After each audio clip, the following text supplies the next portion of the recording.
Hafa Guam, I'm Jason Salas here with Frank Cruz and Coach EJ Calvo of the Guam Basketball Confederation, making a very special announcement about some men and women, gentlemen, who have contributed to the game that we love, that I grew up watching, that you guys played. You guys achieved so much success, and Frank, as an administrator, you continue to grow the game in substantial ways, but these are really the bedrock of the Guam basketball, community, and they really set the pace. Yes, I wanted to just talk about some of the guys that were inducted, starting off with Tony Thompson. Tony, I've played with Tony, we've coached, he was our president for Guam Basketball. God bless his soul. So he led us all the way through, so he inspires us. And so that's what I do. I'm the Secretary General of Guam Basketball, also the Vice President.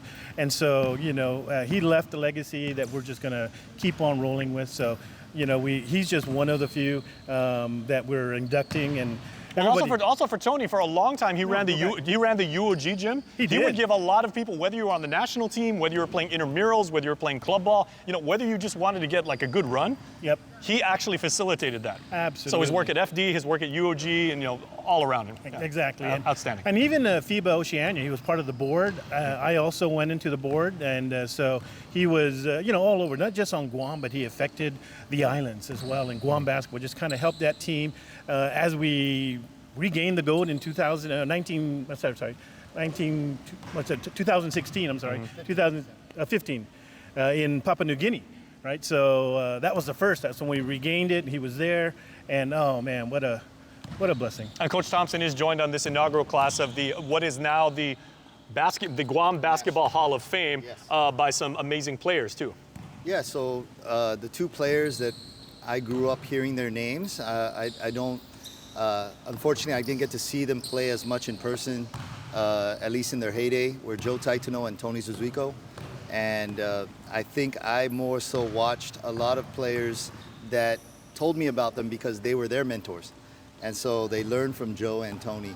But of course, we heard about the gold medals that were brought back to Guam in the 70s, and the two guys that really were the pulse of those teams.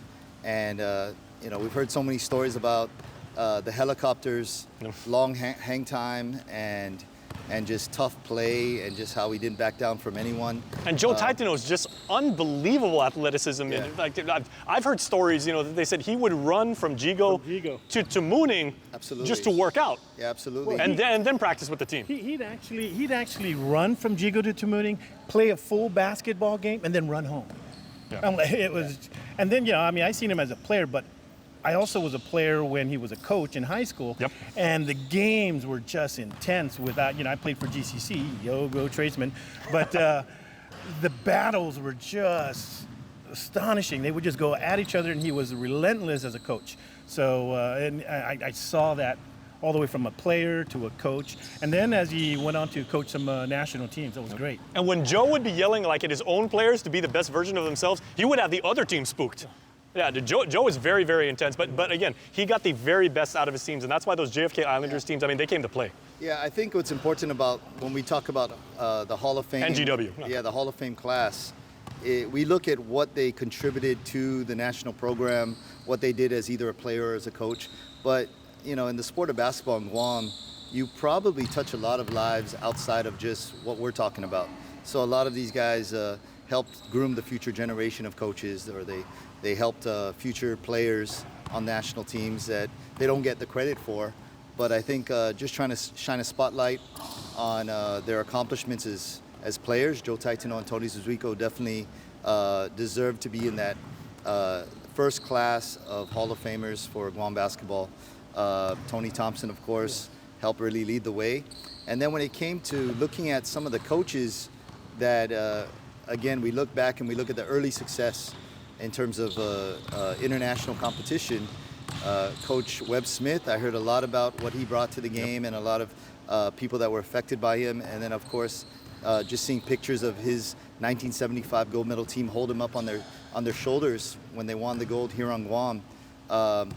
I know Coach Smith has passed, and we want to reach out to his family and let them know that we remember his efforts here on Guam in the sport of basketball, and we remember, of course, in the 50th anniversary of the 1975 gold medal that he helped lead that team. And apparently his philosophy with that 75 team that went on to beat, American Samoa in the gold medal game, handily so too. I mean, the American Samoa was really, really stacked that year, and we did exceptionally well against them. Was the Coach Smith apparently told his players, he's like, no one's going to be tougher than us. Yeah. So it's all conditioning, conditioning, conditioning. Yeah. Yeah. So yeah, I agree. I guess that's something that we have to remember going forward, because that's always going to be something we can control. Is there anything about your own coaching style and your own success with the national team that was either handed down either through stories or anecdotes or anything, or they said Coach Smith did it this way, and then that you took into consideration when? I'll say this. Coach Smith. I've heard the legends.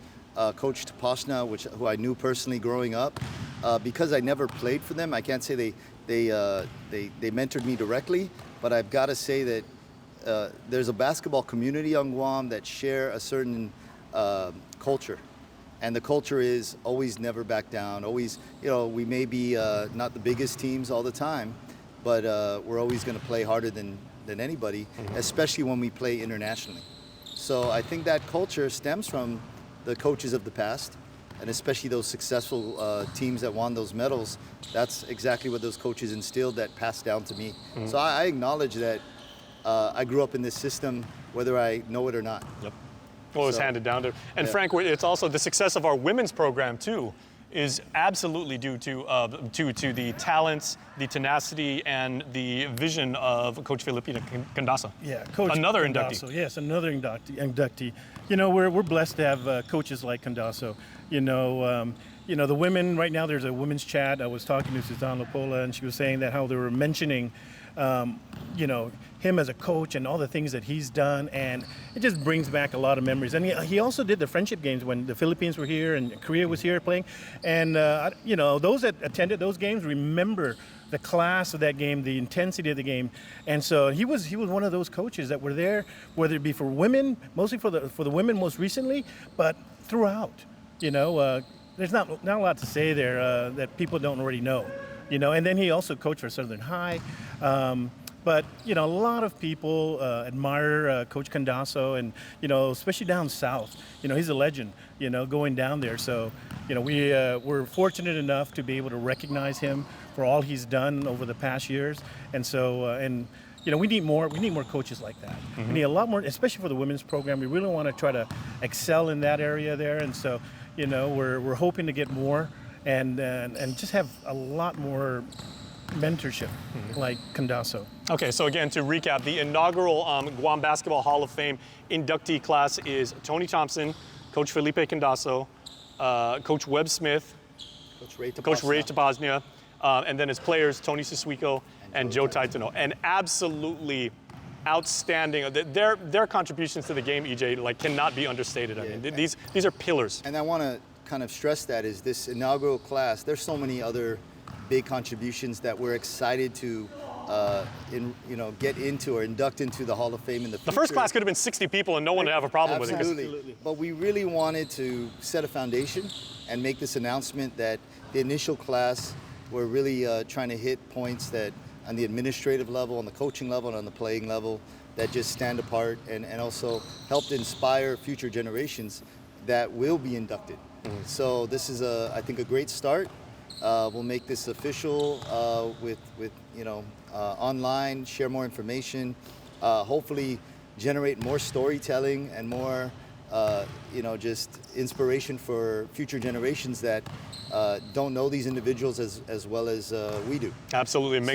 And EJ and Frank and all of their colleagues and everything, making sure that these amazing people that have contributed to the men's and women's game, that their contributions will absolutely be memorialized forever. So thank you, gentlemen. Yes, thank you, Jason. All right, well done. Appreciate it.